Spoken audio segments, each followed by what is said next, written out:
के बयान का ये अर्थ लगाया जाए कि उत्तर प्रदेश या महाराष्ट्र में 20 तारीख को मतदान है, झारखंड में भी 20 तारीख को लगभग आधी से सीटों पर मतदान है।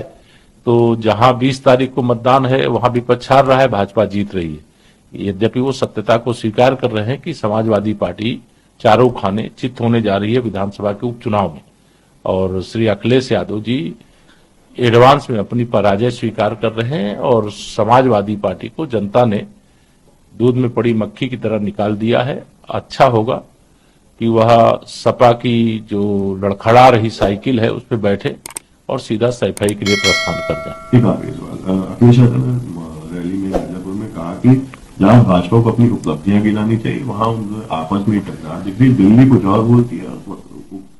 श्री अखिलेश यादव जी को दृष्टि दोष है, वो अपने आंख की अपने दिमाग की जांच करावें। भारतीय जनता पार्टी एकजुटता के साथ लड़ती है, जीतती है और पूरी जिम्मेदारी और ईमानदारी से जनता की सेवा करती है, सुशासन देती है, विकास देती है, गरीब कल्याण की योजनाएं जन जन तक पहुंचाती है, महिलाओं का सशक्तिकरण करती है, किसानों की आमदनी बढ़ाती है और नौजवानों के उज्जवल भविष्य के लिए शानदार ढंग से काम भी करती है। चुनाव में भारतीय जनता पार्टी गठबंधन के साथ 9 की 9 सीटें जीत रही है और जिस ढंग से आम जनता ने माननीय प्रधानमंत्री नरेंद्र मोदी जी की गरीब कल्याण योजनाओं पर मुहर लगाई है, हम कह सकते हैं कि बीजेपी अपने गठबंधन के साथ 9 की 9 सीटें जीतेगी। सर, सपा कांग्रेस भी लगातार देखिए, अब ये सब डिरेल्ड हो जाएंगे। लोकसभा चुनाव में जिन्होंने नेगेटिव नैरेटिव सेट करने का प्रयास किया था, जनता की नजरों में पूरी तरह से उजागर हो चुका है, इनकी कलई खुल चुकी है। खटाखट फटाफट पैसे भेज करके खाते में नोटों को झूठ बोल करके इन्होंने मैनेज किया था। जनता इनकी सच्चाई समझ चुकी है, बीजेपी ही जीतेगी। सर, अखिलेश यादव आरोप लगा रहे हैं 13 नवंबर से कोई मतलब नहीं। आप जाने समाजवादी पार्टी पूरी तरह से डिरेल्ड है। उत्तर प्रदेश के उपचुनाव में समाजवादी पार्टी परिवारवादी पार्टी बन गई।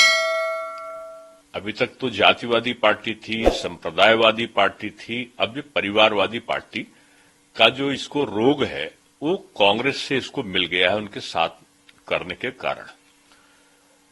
9 सीटें में से अगर आप देख लो तो 50% से ऊपर सीटें जो है इनका परिवार लड़ रहा है। आप करहल देखो, अखिलेश जी का परिवार। आप कानपुर देखिए, सीसामऊ, वहां के विधायक की पत्नी, आप पूर्व विधायक की पत्नी, आप उठा के देखिए जो अभी अयोध्या में जिन्होंने जो घोषणा की थी, सांसद का बेटा।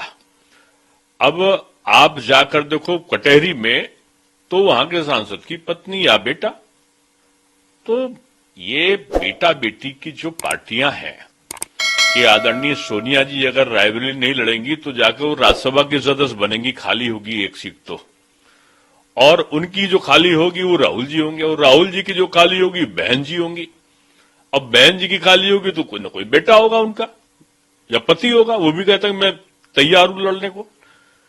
तो एक तरफ परिवारवादी सोच है और दूसरी तरफ मोदी जी की राष्ट्रवादी सोच है। इन दोनों के बीच में जो निर्णय है, मैं समझता हूं महाराष्ट्र और झारखंड का नतीजा इस निर्णय को तय कर देगा। और आने वाला समय जो है वो निश्चित रूप में जो राष्ट्र का विकास करेगा, जो सबको साथ में लेकर चलेगा, उसी का ये समय होने वाला है। और मैं समझता हूं कि उपचुनाव में एक बड़ी हार के लिए समाजवादी